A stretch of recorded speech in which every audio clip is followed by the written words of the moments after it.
के दिखाया। आज अपने करोड़ों प्रवासी भारतीयों को जब हम ग्लोबल मैप पर देखते हैं तो कई तस्वीरें एक साथ उभरती हैं। दुनिया के इतने अलग अलग देशों में जब भारत के लोग एक कॉमन फैक्टर की तरह दिखते हैं तो वसुधैव कुटुंबकम की भावना उसके साक्षात दर्शन होते हैं। दुनिया के किसी एक देश में जब भारत के अलग अलग प्रांतों, अलग अलग क्षेत्रों के लोग मिलते हैं तो एक भारत श्रेष्ठ भारत का सुखद एहसास भी होता है। दुनिया के अलग अलग देशों में जब सबसे शांतिप्रिय, लोकतांत्रिक और अनुशासित नागरिकों की चर्चा होती है तो मदर ऑफ डेमोक्रेसी होने का भारतीय गौरव अनेक गुना बढ़ जाता है। और जब हमारे इन प्रवासी भारतीयों के योगदान का विश्व आकलन करता है तो उसे सशक्त और समर्थ भारत इसकी आवाज सुनाई देती है। इसलिए ही तो मैं आप सभी को, सभी प्रवासी भारतीयों को विदेशी धरती पर भारत का राष्ट्रदूत, ब्रांड एम्बेसडर कहता हूं।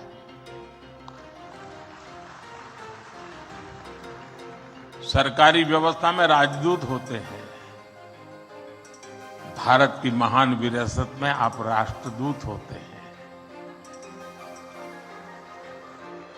Friends, your role as India's brand ambassador is diverse. You are brand ambassadors of Make in India. You are brand ambassadors of yoga and Ayurveda. You are also brand ambassadors of India's cottage industries and handicrafts. At the same time, you are also brand ambassadors of India's millets. You would already know that 2023 has been declared by the United Nations as the International Year of Millets. I appeal to you to take some millets products with you while returning. You also have another important role to play in these rapidly changing times. You are the people who will address the world's desire to know more about India. Today, the whole world is waiting and watching India keenly with great interest and curiosity. It is important to understand why I am saying this.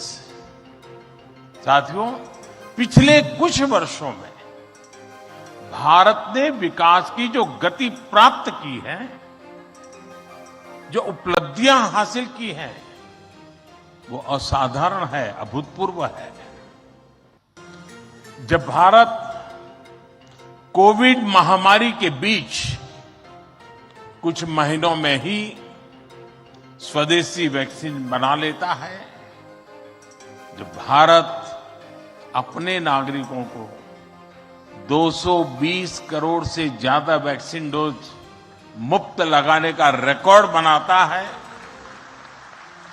जब वैश्विक अस्थिरता के बीच भी भारत विश्व की उभरती अर्थव्यवस्था बनता है, जब भारत विश्व की बड़ी इकोनॉमी से कॉम्पीट करता है, टॉप 5 इकोनॉमी में शामिल होता है, जब भारत दुनिया का तीसरा सबसे बड़ा स्टार्टअप इकोसिस्टम बनता है, जब मोबाइल मैन्युफैक्चरिंग जैसे क्षेत्रों में, इलेक्ट्रॉनिक मैन्युफैक्चरिंग के क्षेत्र में मेक इन इंडिया का डंका बजता है जब भारत अपने दम पर Tejas fighter plane, aircraft carrier, INS Vikrant और अरिहंत जैसी न्यूक्लियर सबमरीन बनाता है तो स्वाभाविक है दुनिया और दुनिया के लोगों में क्यूरियोसिटी होती है कि भारत क्या कर रहा है, कैसे कर रहा है।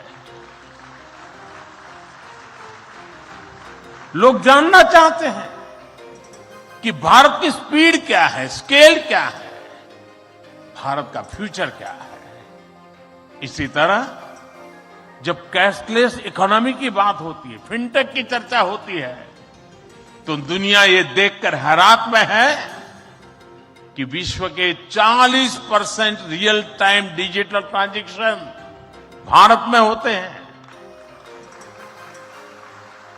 जब स्पेस के फ्यूचर की बात होती है तो भारत की चर्चा स्पेस टेक्नोलॉजी के मोस्ट एडवांस देशों में होती है। भारत एक बार में 100 सैटेलाइट लॉन्च करने का रिकॉर्ड बना रहा है। सॉफ्टवेयर और डिजिटल टेक्नोलॉजी के क्षेत्र में हमारी ताकत दुनिया देख रही है। आप में से बहुत से लोग भी इसका बहुत बड़ा जरिया है। भारत का ये बढ़ता हुआ सामर्थ्य, भारत का ये दमखम, भारत की जड़ों से जुड़े हर व्यक्ति का सीना चौड़ा कर देता है। वैश्विक मंच पर आज भारत की आवाज, भारत का संदेश, भारत की कही बात एक अलग ही मायने रखती है। भारत की ये बढ़ती है ताकत आने वाले दिनों में और ज्यादा बढ़ने वाली है और इसलिए भारत के प्रति जिज्ञासा,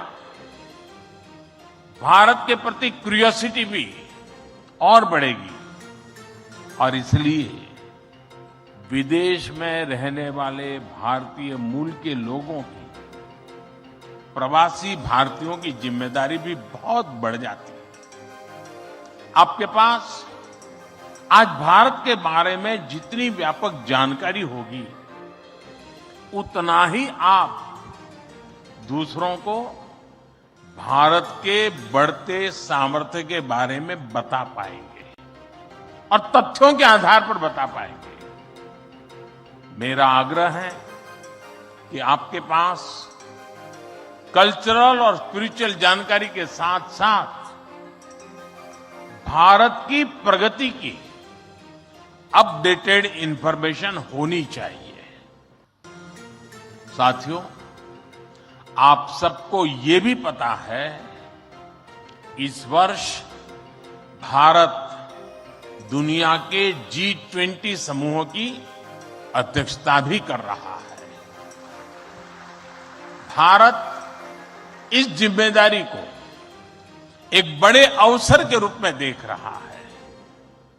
हमारे लिए ये दुनिया को भारत के बारे में बताने का अवसर है।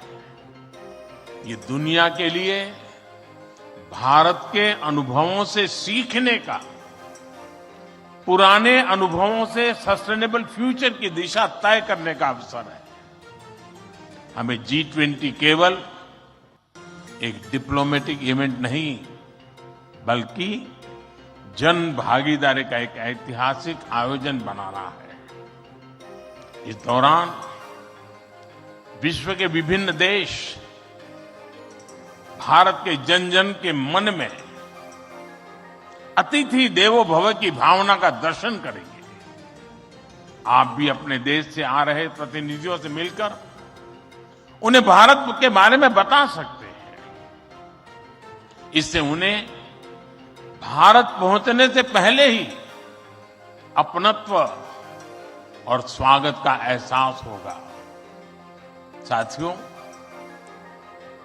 और मैं तो ये भी कहूंगा कि जब G20 समिट में, क्योंकि कोई 200 मीटिंग होने वाली है, G20 समूह के 200 डेलीगेशन यहां आने वाले, हिंदुस्तान के अलग अलग शहरों में जाने वाले। वापस जाने के बाद वहां पर रहने वाले प्रवासी भारतीय उनको बुलाएं,